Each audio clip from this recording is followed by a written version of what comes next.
Symbolic language میں اس کو بیان کیا گیا کہ یہ کیا چیز ہے. کچھ ہم نے بیان کیا تھا، اور اسی میں ہم نے یہ بھی کہا تھا کہ صاحب جہاں پہ یہ میسوپوٹیمیا سے آئے تھے، عراق والا علاقہ، ذرائع دجلہ فرات کا دوآبا، وہاں سے آئے تو وہاں سے تمام اپنی روایات ساتھ لے کر آئے. جب روایات دوسری جگہ جاتے ہیں تو کریکٹرز کے نام بدل جاتے ہیں. آپ اپنی زبان کے مطابق اور دوسرے معاشرے کو رکھتے ہوئے ان کے نام بدل دیتے ہیں. جیسے ہم نے ذکر کیا تھا کہ صاحب اوتنپشتیم کا پچھلی دفعہ، تو اوتنپشتیم جب یونانی میں سے میسوپوٹیمین زبان سے عبرانی میں پہنچا تو وہ نوح ہو گیا. اب نوح جو عربی میں آ کے نوح بن گیا، اب وہ اوتنپشتیم نہیں رہا، نام اس کا بدل گیا. اس طرح سے خداؤں کے نام ہیں وہ بدلتے چلے جاتے ہیں. وہ زیوس ہے اور وہ جوپیٹر ہو جاتا ہے جب لاطینی میں پہنچتا ہے، کیونکہ وہ جو پاتیر کہ وہ زیوس جو کہ باپ ہے، تمام خداؤں کا باپ وہ ہے. تمام خدا جتنے بھی ہیں وہ ساری اس کے نسل سے ہیں. لیکن ہم نے یہ بھی کہا تھا کہ یہ 400 برس تک یہ لوگ مصر میں بھی رہے. تو اب ظاہر ہے کہ وہاں پہ مصر میں انہوں نے بہت کچھ دیکھا اور بہت کچھ سنا، اور وہاں کی اپنی مصر تھی. اس میں ایک خدا تھا جس کا نام اپیپ تھا. وہ اپیپ خدا جو ہے وہ سانپ کی صورت میں تھا. ہمارے یہاں بھی ناگ دیوتا ہوتا ہے کہ سانپ کا سمبل تقریباً آپ کو دنیا بھر کی تہذیبوں میں ملتا ہے. تو وہ جو ناگ ہے، اور جب وہ بڑا شیش ناگ ہوتا ہے، سب سے بڑا ناگ جو ہوتا ہے، جو تمام سانپوں کا باپ ہوتا ہے اور ان کا سردار ہوتا ہے، تو اس کی حکومت ہوا کرتی ہے.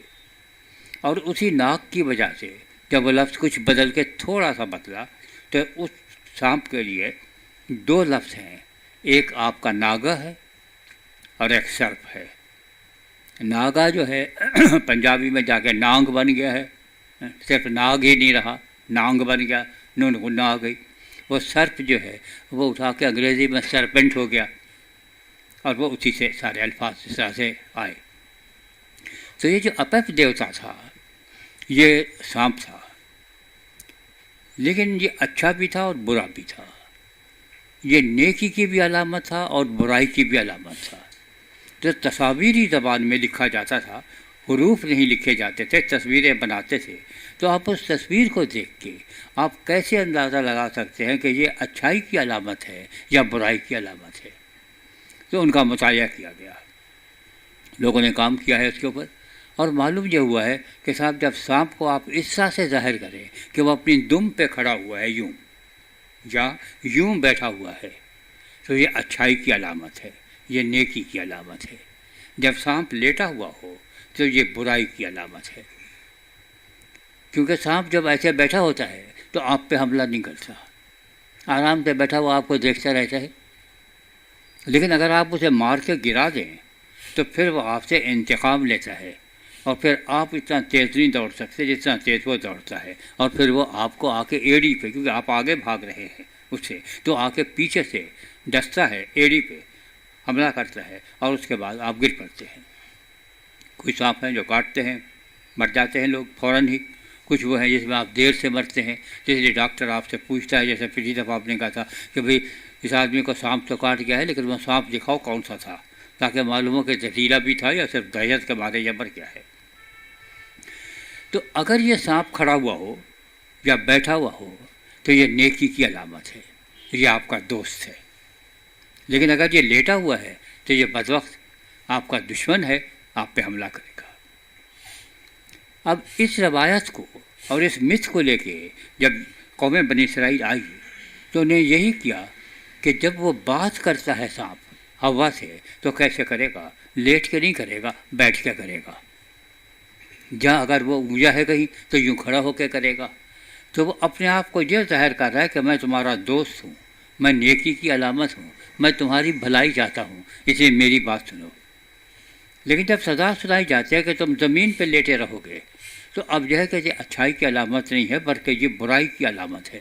تو وہ اپنے اس سمبلزم کو سمجھتے تھے، اور انہیں معلوم تھا کہ اب جب یہ کہا گیا ہے کہ یہ سانپ اب کھڑا نہیں رہے گا، یہ سانپ اب یوں بیٹھا نہیں رہے گا، بلکہ یہ سانپ زمین پہ لیٹ جائے گا، اب جب یہ اس کو لٹا دیتے ہیں تو اب یہ برائی کی علامت ہے.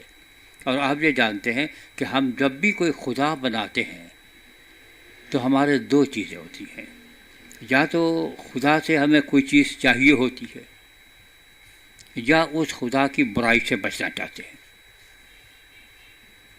یعنی یا لالچ ہے یا خوف ہے۔ اب اسی لالچ اور خوف نے آگے جو شکل اختیار کی مذہب میں ہوتے ہوتے، پھر وہ لالچ نے شکل اختیار کر لی جنت کی، کہ جو چیزیں آپ کو یہاں پہ نہیں ملتی یا حرام ہیں وہاں پہ حلال ہو جائیں گی اور وہ سب کچھ ملے گا۔ اور جہنم جو ہے وہ اس خوف کی جو علامت تھی کہ جو یہاں پہ آپ دوسروں کی زندگی جہنم بنائے ہوئے تھے، آپ کی اپنی زندگی جہنم بن جائے گی، اور آپ اسی دور سے گزریں گے اور آپ کو معلوم ہوگا کہ دوسروں کو کیسے پریشان کیا جاتا ہے۔ تو یہ نیکی اور برائی دونوں ساتھ ساتھ چل رہی ہیں۔ تو یہ خدا اپیپ جو ہے جب ہوا کے سامنے آتا ہے اور کھڑے ہو کے بات کر رہا ہے تو یہ کہہ رہا ہے کہ میں تمہارا دوست ہوں، تمہاری بھلائی چاہتا ہوں، میں یہ چاہتا ہوں کہ تمہیں عقل اور آ جائے اور شعور آ جائے، اپنے پیروں پہ کھڑے ہونا سیکھ جاؤ۔ کب تک خدا کے محتاج رہو گے کہ وہ ڈکٹیشن دیتا رہے اور تم اس کی مانتے رہو؟ خود فیصلہ کر سکتے ہو کہ نیکی کیا ہے اور برائی کیا ہے۔ لیکن جب اس کو سزا سنائی جاتی ہے اور زمین پہ لٹا دیا جاتا ہے تو اب یہ برائی کی علامت ہے۔ اور مزے کی بات یہ ہے کہ خدا سے یا تو آپ پیار کی وجہ سے آپ اس کی پرستش کرتے ہیں یا خوف کی وجہ سے کرتے ہیں، تو اب اس کا ایک بالکل مرکز جو ہے وہ بدل دیا کہ پہلے وہ جو ڈر کی ایک علامت تھی اب وہ ڈر کی علامت نہیں رہی ہے، اور اگر وہ برائی ہے تو آپ برا خدا ہو نہیں سکتا۔ خدا کے لیے یہ لازمی ہے کہ وہ اچھا ہو، آپ کی بھلائی کرے، آپ کو نقصان نہ پہنچائے۔ جو نقصان پہنچاتا ہے وہ تو کوئی اور چیز ہوگی، خدا تو نہیں ہوگا۔ لیکن شروع میں خدا کے اندر یہ دونوں صفات پائی جاتی تھی کہ اچھا بھی ہے اور برا بھی ہے۔ جب چلتے چلتے توحید کا تصور قوم بنی اسرائیل میں آیا تو اب یہ تھا کہ اب یہ خدا اچھا ہے یا برائی ہے۔ اب یہ بڑی پریشانی یہ تھی کہ جب بخت نصر نے حملہ کیا 586 قبل مسیح میں اور یہودیوں کو اٹھا کے ادھر ادھر پھینک دیا، کیونکہ ایک پالیسی یہ ہوتی ہے کہ اگر آپ چاہتے ہیں کہ کوئی آپ کے حکومت کا تختہ نہ الٹ لے تو جن لوگوں سے آپ کو ڈر ہوتا ہے آپ اس کو ملک کے مختلف علاقوں میں پھیلا دیں۔ اگر وہ ایک جگہ ہوں گے تو سازش کریں گے، اگر پھیلے ہوئے ہوں گے تو سازش نہیں کر سکتے کیونکہ دوسرے لوگ ان کی بات ماننے کے لیے تیار نہیں ہوں گے۔ تو اس نے اپنی پوری سلطنت میں یہودیوں کو پھیلا دیا، ادھر بھی گئے ادھر بھی گئے، ہر جگہ۔ اب ایک جگہ چونکہ ہے نہیں تو مل کے سازش نہیں کر سکتے، یہ پالیسی تھی۔ بیبلونین بڑے ہوشیار آدمی تھے، جانتے تھے کہ حکومت کیسی کرنی ہے۔ تو وہاں جب یہ ایران میں پہنچے تو وہاں پہ پارسی مذہب پہلے سے موجود تھا۔ پارسی مذہب میں دو خدا موجود تھے، ایک نیکی کا خدا تھا یزدان اور ایک برائی کا خدا تھا اہرمان یا اگرمانیو۔ اب یہ دو خدا ہیں کیونکہ عقل اس بات کا تقاضا کرتی ہے کہ یہ خدا برائی پیدا نہ کرے، اس کا خالق نہ ہو، برائی کا خالق کوئی اور ہو اور اچھائی کا خالق کوئی اور ہو۔ تو انہوں نے دو خدا الگ سے بنا لیے اور ان دونوں میں یہ کشمکش جاری ہے کہ کبھی وہ جیت جاتا ہے کبھی وہ جیت جاتا ہے، لیکن آخر کار نیکی کا خدا برائی کے خدا پر غالب آ جائے گا اور اس کے بعد یزدان کا یہ حکم چلے گا اور اہربن یا گرمانیو ختم کر دیا جائے گا۔ جب یہودی وہاں پہنچے تو اب ان کا مسئلہ یہ ہے، ان کو تو سبق سکھایا گیا تھا کہ ایک ہی خدا ہے، اب یہ کیا کریں؟ اس کو نیکی کا خدا مانے یا برائی کا خدا مانے یا دونوں کا خدا مانے؟ اگر نیکی کا مانتے ہیں تو برائی کہاں سے آئی؟ اس کا بھی تو کوئی نہ کوئی خالق ہوگا۔ اگر برائی کا مانتے ہیں تو نیکی کہاں سے آئی؟ اور اگر دونوں کا مانیں تو پھر یہ ہے کہ دونوں آپ کو ماننی پڑے گی کہ اس کے اندر یہ صفات موجود تھیں کہ نیکی بھی ہو اور برائی بھی ہو۔ تو یہ اپنی توحید کے ہاتھوں مجبور ہو کر یہ عقیدہ ان کو بنانا پڑ گیا کہ وہی نیکی کا خالق ہے وہی برائی کا خالق ہے، کیونکہ ورنہ دو خدا مان لے اور ان میں لڑائی کروا دے۔ تو اس لیے جب آپ یسایہ میں یہ پڑھتے ہیں کہ نیکی بھی اسی کی طرف سے ہے برائی بھی اسی کی طرف سے ہے، وہی جلاتا ہے وہی مارتا ہے وہی زخمی کرتا ہے وہی زخم کے اوپر پٹی باندھتا ہے، تو انہوں نے دو چیزوں کو ملانے کی کوشش کی۔ آج ہم صبح ایک جگہ بات کر رہے تھے تو ہم نے کہا کہ اب ہمارا خدا جو ہے وہ مجموعہ ازداد ہے، وہ کانٹرڈکشن ان ٹرمز ہے. ایک طرف سے وہ اول ہے، ایک طرف سے وہ آخر ہے. بھئی اگر وہ پہلا ہے تو آخری کہاں سے ہو گیا؟ ایک طرف سے وہ ظاہر ہے، ایک طرف سے وہ باطن ہے. ایک طرف سے وہ معاف کرتا ہے، ایک طرف سے انتقام لیتا ہے. تو اب ہمیں یہ دو صفات جو ایک جگہ ملتی نہیں ہیں خدا کے اندر مان لینی پڑی تاکہ ہم ایک اس کی توحید کو قائم رکھ سکیں. اور یہی یہودیوں کو مسئلہ درپیش تھا. تو یہ اپب بہادر جو ہیں، جو وہ خدا جو ہے، جو نیکی کا بھی ہے اور برائی کا بھی ہے. آپ صرف پہچان سکتے ہیں تصویر کو کہ خدا کی تصویر جو بنائی گئی ہے سانپ کی، یہ کھڑا ہوا سانپ ہے، بیٹھا ہوا سانپ ہے یا لیٹا ہوا سانپ ہے.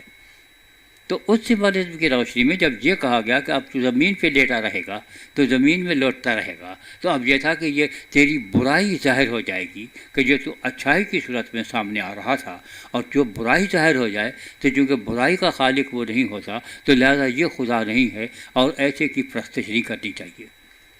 پوری دنیا میں سانپ کی پرستش ہوتی تھی اور ہوتی ہے.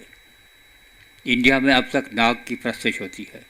سنگاپور میں ہم نے خود دیکھے ہیں، سانپ ہیں، آتے ہیں، دودھ پیتے ہیں، چلے جاتے ہیں، اور لوگ جو ہے اس کی پرارتھنا کرتے ہیں، اس سے دعائیں مانگتے ہیں کہ وہ بھی ایک چیز ہے.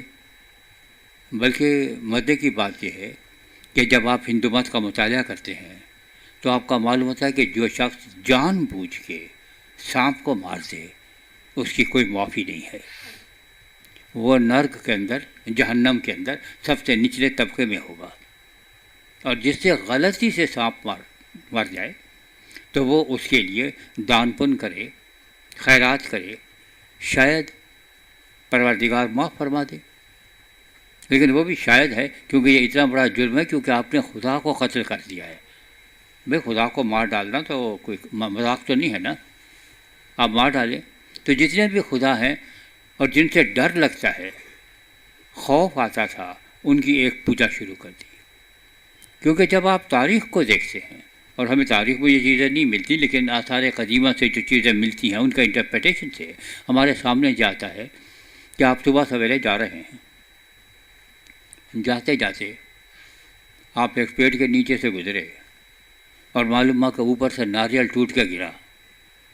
سیب ویب ہوتا اور آپ آئزک نیوٹن ہوتے تو شاید آپ کہتے کہ صاحب یہ گریویٹی کی وجہ سے ہے، کشش سے ثقل دریافت فرما لیتے. لیکن ناریل آ کے سر پہ گرے یا کٹھل آ کے گرے تو آپ کہتے 14 طبق روشن ہو جاتے ہیں. بھئی سوال یہ ہے کہ میں نے اس کا بگاڑا کیا تھا؟ میں نے ناریل کو کبھی کچھ نہیں کہا، کٹھل کو کچھ نہیں کہا.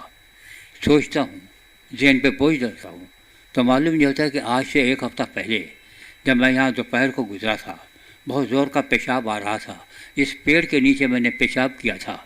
تو اب یہ پیڑ دیوتا مجھ سے ناراض ہو گیا ہے اور آج اس نے مجھ کے اوپر عذاب یہ نازل کیا ہے کہ کٹھل میرے سر پہ دے مارا. تو جس سے نقصان پہنچتا تھا وہ بھی خدا تھا اور جس سے فائدہ پہنچتا تھا وہ بھی خدا تھا. دونوں صفات اس کے اندر رکھی ہوئی تھی.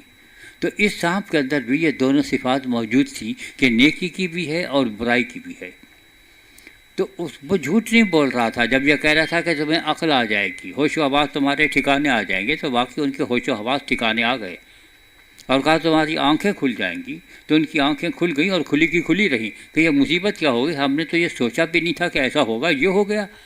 یہ عقل تھی جس کے میں بتایا گیا تھا. اب فیصلے تو ہم نے خود کر لیے ہیں کیونکہ ہمارا فیصلہ ہے. اب ہم خدا سے شکایت نہیں کر سکتے کہ اللہ میاں آپ نے یہ بتایا تھا، ہم نے اس کے اوپر عمل کیا ہے. اب ہم نے چونکہ خود کیا ہے تو اس کی سزا بھی ہم بھی بھگتیں گے، تب وہ سزا سے بچ نہیں سکتے. تو یہ جو عقل مندی ان میں آئی کہ آپ جو کرتے ہیں اور سوچ سمجھ کے کرتے ہیں، اقدام اٹھاتے ہیں، تو اس ایکشن کے ری ایکشن کے لیے بھی تیار رہیے. اور ہر ایکشن کا چونکہ ری ایکشن ہوتا ہے اور اپوزٹ ڈائریکشن میں ہوتا ہے اور اتنا ہی شدید ہوتا ہے، تو لہذا آپ نے بھی جتنا بڑا جرم کیا ہے اتنی بڑی سزا کے لیے تیار رہیں. اگر وہ سزا اس دنیا میں نہیں ملتی تو کہیں نہ کہیں اس کا انتظام ہونا چاہیے کہ آپ کو سزا ملے، کیونکہ انصاف کا تقاضا یہی ہے.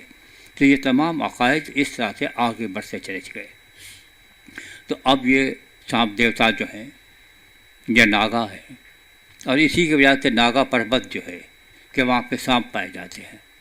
وہ چونکہ ناگ نانگ بن جاتا ہے، وہ جب نانگا پربت ہوا تو ہم نے اٹھا کے اس کو اور چھوٹا سا کر کے ننگا پربت کر دیا، اور ہم نے کہا شاید جہاں پہ ننگے لوگ رہتے ہیں، وہاں پہ ننگے لوگ نہیں رہتے، سانپ ہے، بہت سارے سانپ ہیں، اس لیے وہ ننگا پربت ہے۔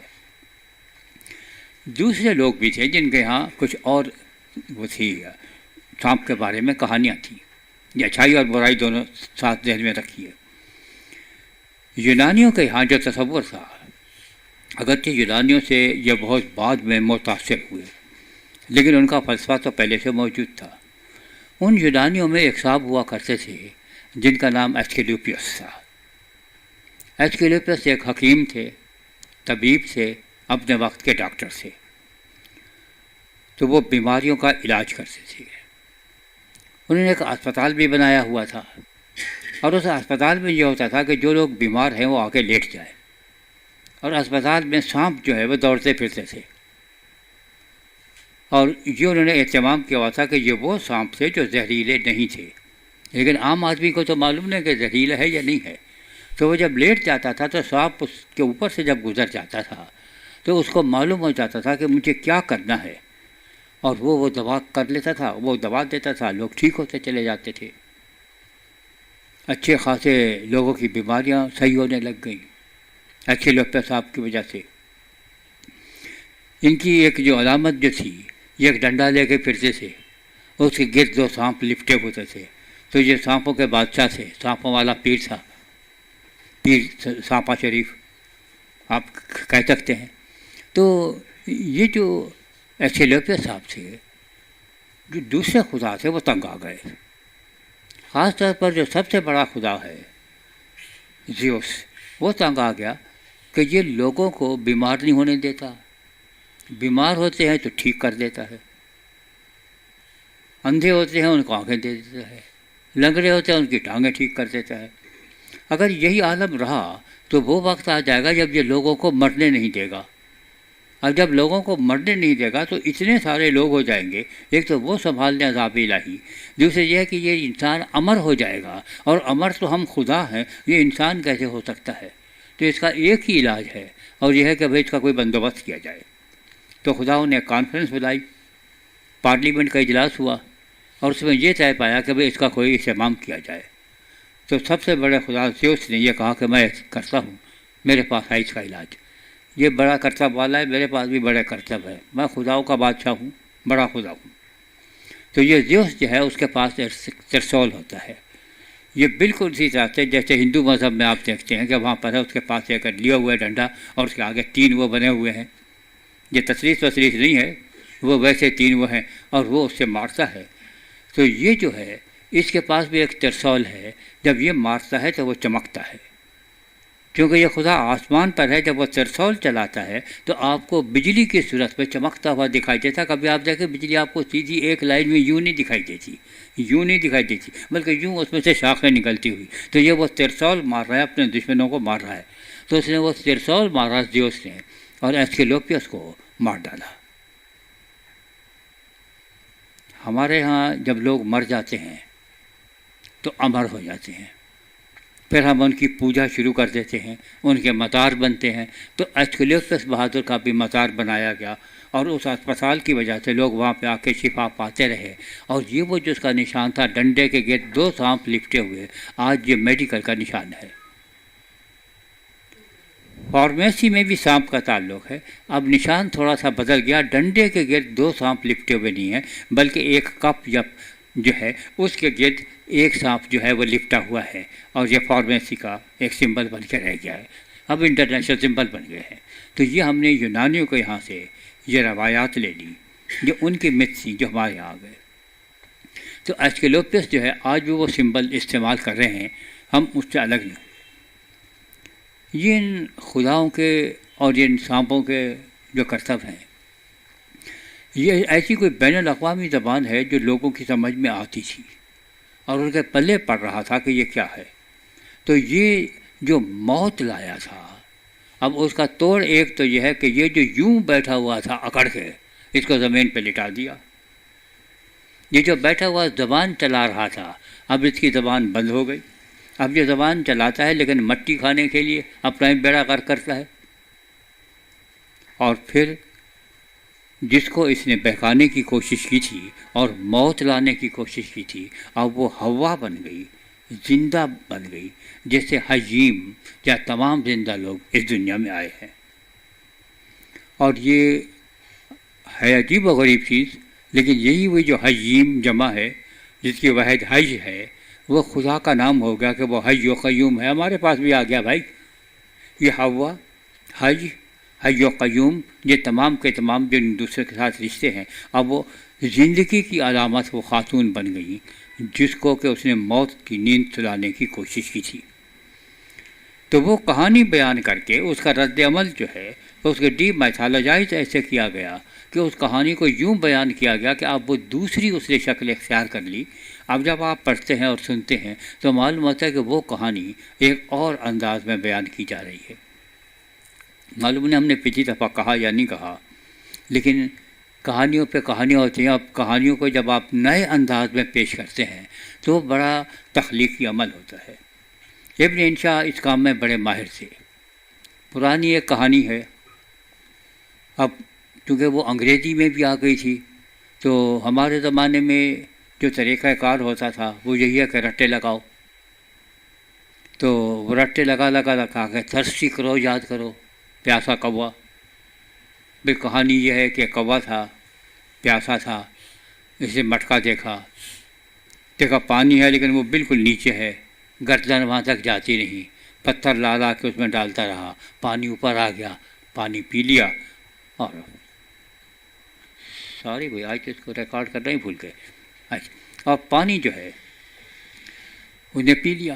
ابن انشا نے یہ کہانی بیان کی کہ ایک پڑھا لکھا کوا تھا، ایک دن اس کو پیاس لگی تو ایسے اس کو مٹکا دکھائی دیا، دیکھا پانی اس کے اندر ہے تو لا کے پتھر اس میں ڈالتا رہا، صبح سے شام ہو گئی، جو پانی اس کے اندر تھا مٹکے میں وہ پتھر پی گئے۔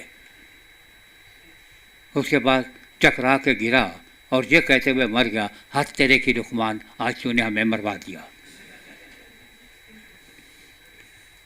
ایک پرانی کہانی ہے، اور وہ کہانی یہ ہے کہ ایک بڑے میاں تھے، ان کے بچے آپس میں لڑتے رہتے تھے، سوچا کہ ان کو کوئی سبق سکھانا چاہیے، کہا کہ بھئی لکڑیاں لے کے آؤ، گٹھا باندھ لو۔ اب وہ گٹھا باندھا اور کہا توڑو، ان کا نہیں ٹوٹتا، کہا الگ الگ کر دو، الگ الگ کیا، توڑو، ٹوٹ گیا، کہا کہ بھئی اتفاق میں برکت ہے۔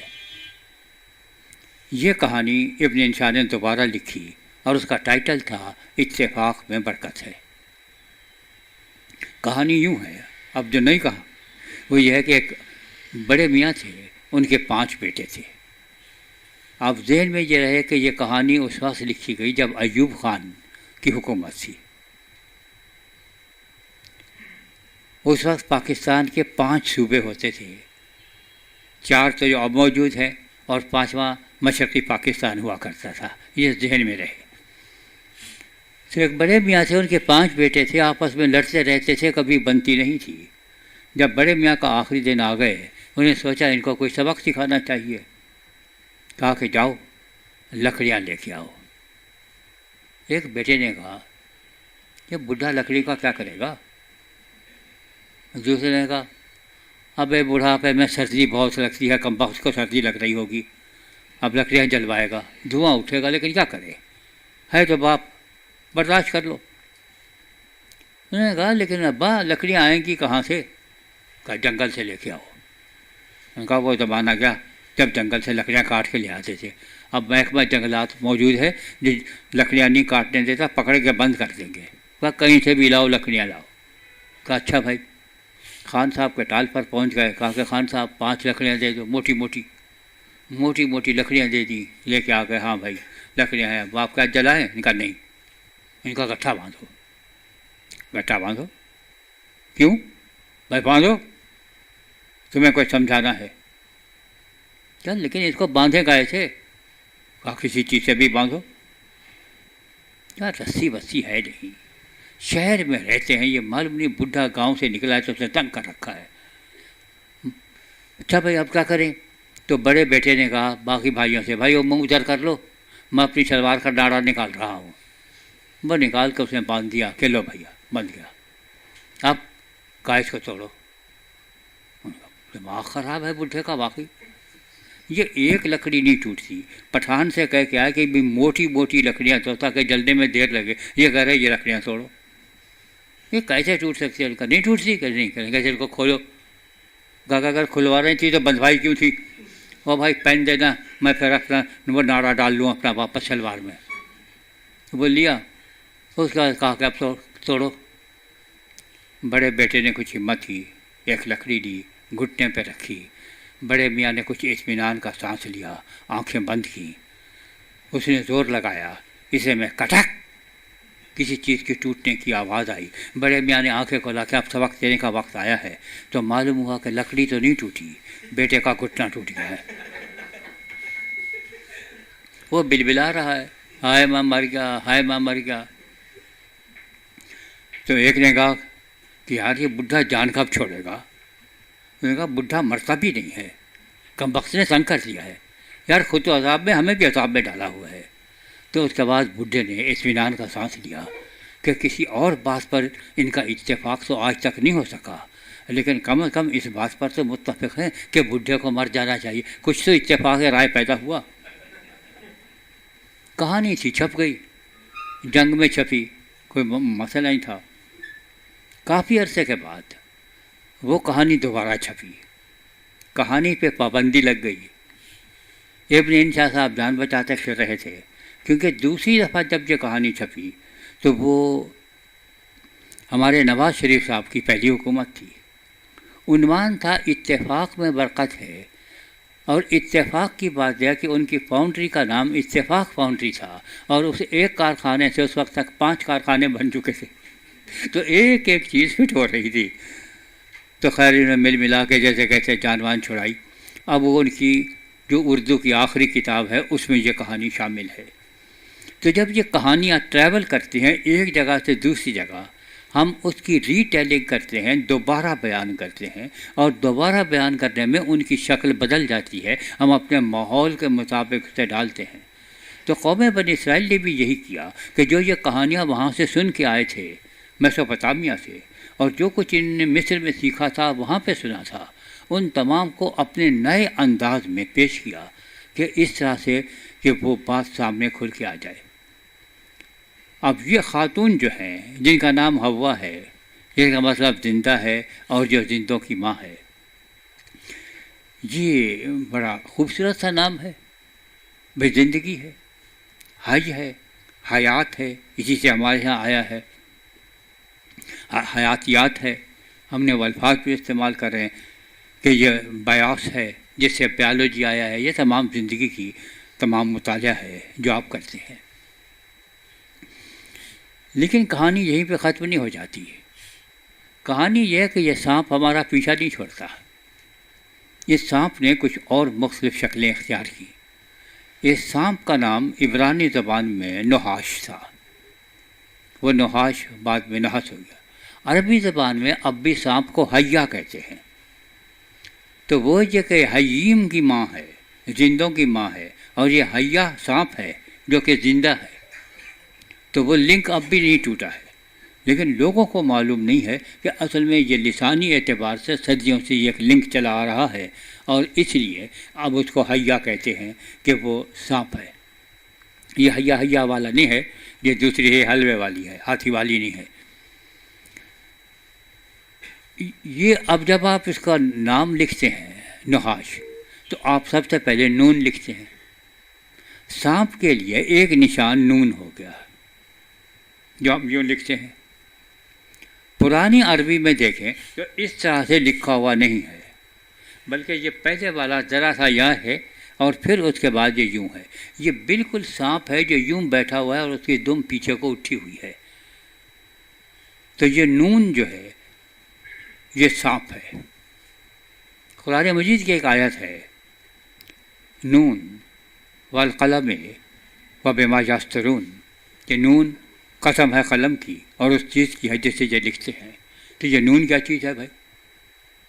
تو ہمارے پرانے مفسرین نے لکھا کہ یہ نون سے مراد جو ہے یہ سانپ ہے، اور یہ وہ سانپ ہے جو پوری دنیا کو لپیٹے ہوئے ہے. خدا نے اس کی قسم کھائی ہے. بعد کے مفسرین نے سوچا کہ اللہ کے نیک بندو، اب یہ سانپ کے بعد قلم کا ذکر آ رہا ہے، اس کا کوئی تعلق بنتا ہے؟ اس کو کچھ اور کرو۔ ان کا صاحب ہاں حضرت یونس علیہ السلام کا نام آیا ہے اور ان کو ذنون کہا گیا ہے، نون والا، اور دوسری جگہ صاحب الحوت کہا گیا ہے، مچھلی والا۔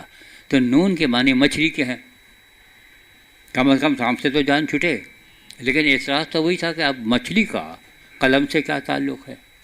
تو پھر کسی اور مفسر کو عقل مندی سوچی، اس نے کہا بھائی دیکھیں یہ جو نون لکھا ہوا تھا یہ دوات ہے، اس کی شکل ہے نون کی، دوات کی سی ہے، اور اس کے ساتھ قلم کا اس کے ساتھ تعلق ہے، تو لکھنے پڑھنے کی بات ہو رہی ہے، تو لہذا پہلے مفسرین جو تھے وہ غلط، لیکن شروع کے مفسرین نے اس نون کو سانپ کے معنی میں لیا، اور یہ اتنا بڑا سانپ ہے جو پوری دنیا کو اپنی لپیٹ پہ لیا ہوا ہے۔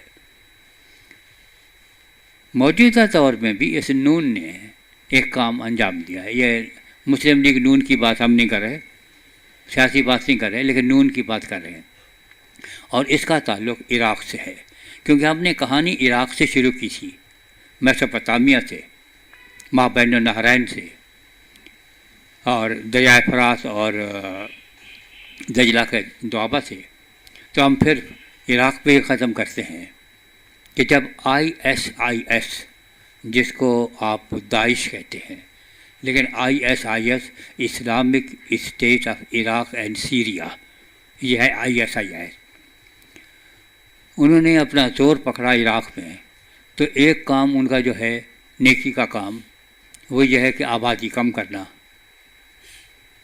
تو لہذا اب کے جو باری آئی تو انہوں نے کہا کہ عیسائیوں کو چن چن کے مارا جائے، لیکن اب یہ شکل سے تو وہاں کے وہ بھی عرب ہیں عیسائی، ویسے کہ ویسے پلے کی شکل سے تو کچھ پتہ نہیں چلتا، تو انہوں نے تحقیق شروع کی، محلے والوں سے معلوم کر کے یہاں پہ کوئی عیسائی رہتا ہے، تو جو عیسائی نظر آیا اس کے گھر کے اوپر نون بنا دیا، اور اس کے بعد جب انہوں نے حملہ کیا تو جس گھر کے اوپر نون لکھا ہوا تھا اس کے اندر والے کے تمام لوگوں کو ختم کر دیا اور مار ڈالا، کیونکہ نون اب ناصری کی علامت ہو گئی، یہ نصارہ ہیں، یہ عیسائی ہیں۔ تو بھائی یہ کہانی ابھی تک چلی آ رہی ہے، لیکن کچھ دوسری شکلیں بدلتی رہتی ہے، تو یہ اساطیر سے، ان کہانیوں سے ہماری جان چھٹتی نہیں ہے، یہ مسلسل ہمارا پیچھا کرتی رہتی ہیں اور مختلف شکل اختیار کرتی ہیں۔ اب ہمارا کام کیا ہے؟ جب ہم یہ اساطیر پڑھتے ہیں تو پہلی بات ہمارے ذہن میں ہونی چاہیے کہ یہ اساطیر ہیں، یہ کوئی بات سمجھانے کا طریقہ ہے، یہ تاریخی واقعہ نہیں ہے۔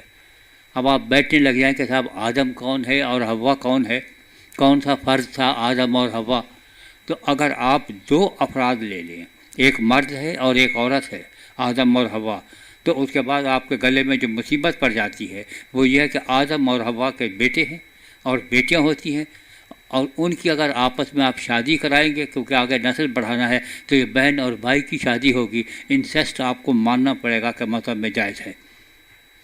پھر یہ کہا گیا کہ نہیں صاحب یہ تو آدم کی شریعت میں تھا، منسوخ ہو گئی۔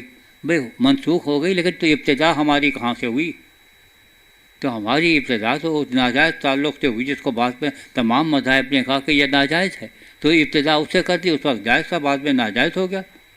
کچھ نے کہا کہ نہیں وہ اصل میں ایک لڑکا اور ایک لڑکی صبح پیدا ہوتے تھے، اور ایک لڑکا اور ایک لڑکی شام کو پیدا ہوتے تھے، تو صبح والے لڑکے کی شام والی لڑکی سے شادی کرتے تھے اور شام والے لڑکے کی صبح والی لڑکی سے شادی کرتے۔ بھائی صبح ہو یا شام ہو، ہے تو بھائی بہن۔ یہ جو گالی دے رہے ہیں تو اس کا کون ہے وہ کرے گا؟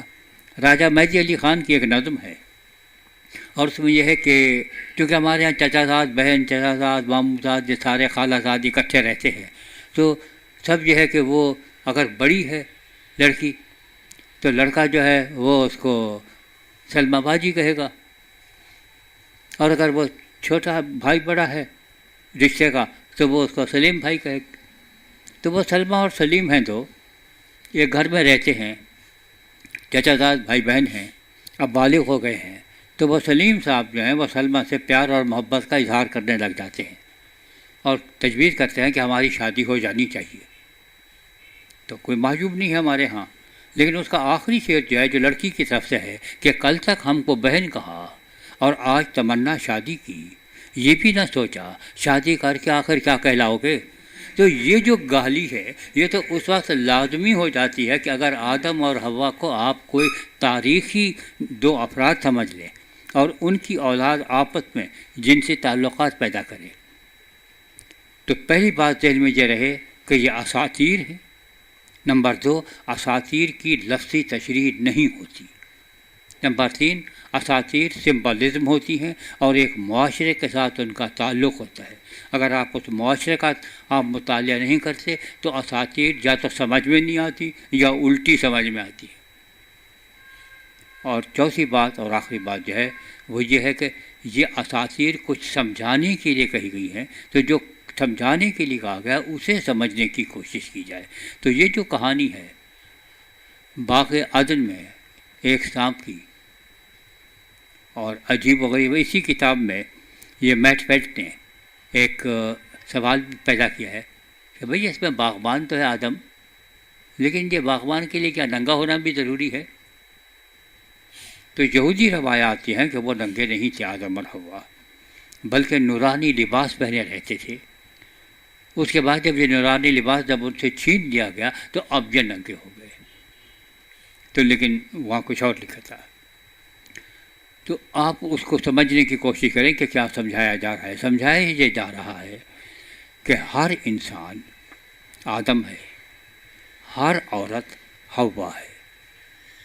یہ کسی تاریخی آدم اور حوا کی بات ہے، یہ Mr and Mrs every man کی بات ہے کہ ہر آدم پر اور ہر حوا پر ایک ایسا لمحہ آتا ہے جب انہیں کوئی فیصلہ کرنا پڑ جاتا ہے اور وہ غلط فیصلہ کر کے بیٹھ جاتے ہیں، اور پھر یہی ہوتا ہے کہ ذمہ داری قبول کرنے کی بجائے کہ مجھ سے یہ غلطی ہوئی، وہ کہتا ہے کہ یہ تو اس لیے ہوا کہ یہ بیگم صاحبہ جو ہے انہوں نے کہا تھا میں تو اپنی بیگم کا کہنا ٹال ہی نہیں سکتا، میں تو جورو کا غلام ہوں، کرتا کیا؟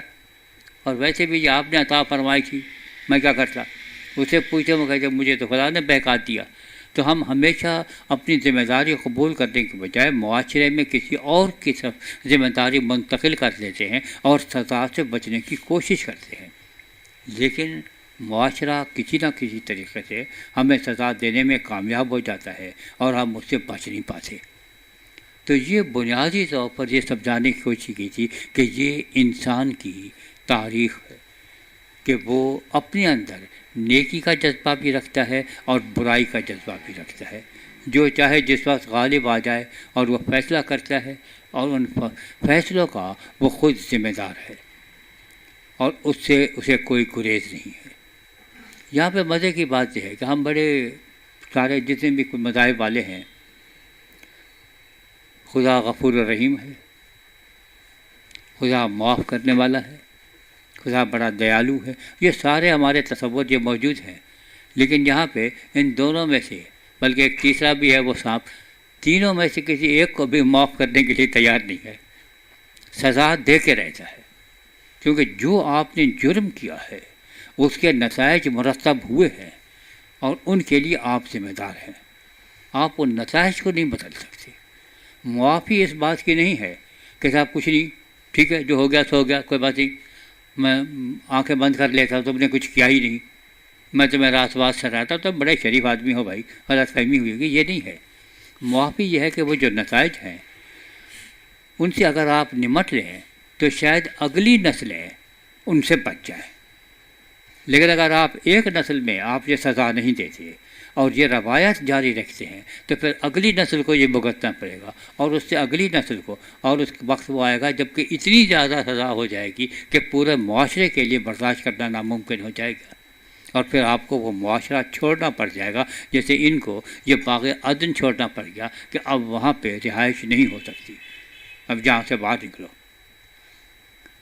تو یہ ہے سانپ کی کہانی، ہماری زبانی، کہ یہ مختلف روایات، یہ مختلف اساطیر، یہ مختلف کہانیاں جو بیان کر رہی ہیں تمام مختلف طریقوں سے، وہ یہی ہے کہ نیکی اور برائی دونوں موجود ہیں، اور آپ کو ہر لمحے کبھی نہ کبھی یہ فیصلہ کرنا ہوتا ہے کہ میں اس کا انتخاب کروں یا اس کا انتخاب کروں، اور جس کا بھی آپ انتخاب کرتے ہیں اس کے نتائج کے لیے ذمہ دار ہیں۔ آپ اس کو دوسروں پر شفٹ کرنے کی کوشش کرتے ہیں، لیکن اس سے کوئی بچت نہیں ہوتی اور اس کے بعد سزا مل کے رہتی ہے۔ یہ بی بی حوا اور یہ آدم اس باغ میں رہتے ہیں۔ اس میں بڑی دلچسپ چیز یہ ہے، آدم کے بارے میں یہ ہے کہ خدا نے ایک باغ لگایا اور اس کے بعد آدم کو رکھ دیا کہ بھیا تم اس کی دیکھ بھال کرو گے، یہ پہلا باغبان ہے جس کا ذکر خیر ہوا ہے، اس کی دیکھ بھال کرو۔ حوا کا کوئی ذکر نہیں آتا کہ اس کی ذمہ بھی کوئی کام تھا یا نہیں تھا، وہ نکمی تھی، تو اس کو بھی کام بتایا گیا تھا کچھ کرنا ہے یا نہیں کرنا، اس کا کوئی ذکر خیر نہیں ہے۔ یہ ایک چیز کو ظاہر کرتی ہے کہ کہانیاں ہمارے مشرقی ماحول کی ہیں، اور مشرقی ماحول میں جو کرتا ہے وہ مرد کرتا ہے، کرتا دھرتا سب کچھ یہ ہوتا ہے، اس کے ہاتھ میں ہے جو کچھ یہ سو کرے سو کرے۔ عورت بیچاری ہمیشہ پیسو ہے، تو ان کہانیوں سے بھی وہ کہانی سے معلوم ہوتا ہے کہ یہ پیسیویٹی کا جو تصور ہے عورت کا کہ وہ کم ہے اور وہ دبی رہے گی، وہ کچھ نہیں کرے گی، جو کچھ فیصلے کرنے ہیں وہ مرد کو کرنے ہیں، تو اس کا توڑ یہ پہلے بیان کیا کہ حوا کو اس نے بہکایا، حوا نے وہ لیا، حوا نے آدم کو دیا اور آدم نے کھایا۔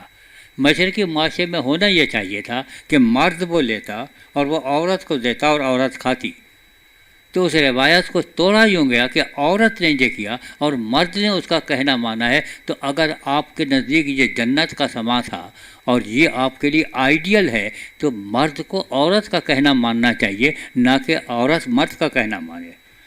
تو اس کے خلاف ایک بغاوت تھی۔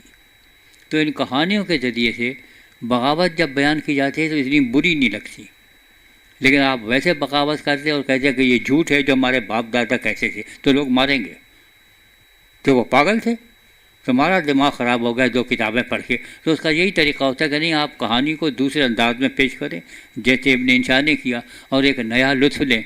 تو انہوں نے انہی کہانیوں کو اپنے طور پر پیش کیا۔ تب آپ نیا لطف اٹھائیے کہ یہ عورت کا کہنا مرد نے مانا۔ ہم جو کہتے ہیں آج، جو کہتے ہیں بالکل صحیح کہتے ہیں کہ فلان جو ہے وہ زن مرید ہے، تو یہ شروع سے ہی زن مرید چلا آ رہا ہے۔ جو عورت نے فیصلہ کیا تھا یہ آج جورو کا غلام آج کا نہیں ہے، یہ شروع کا ہے۔ تو یہ ہمارے آبا و اجداد کی روایت ہے، اس کا احترام کریں۔ شکریہ۔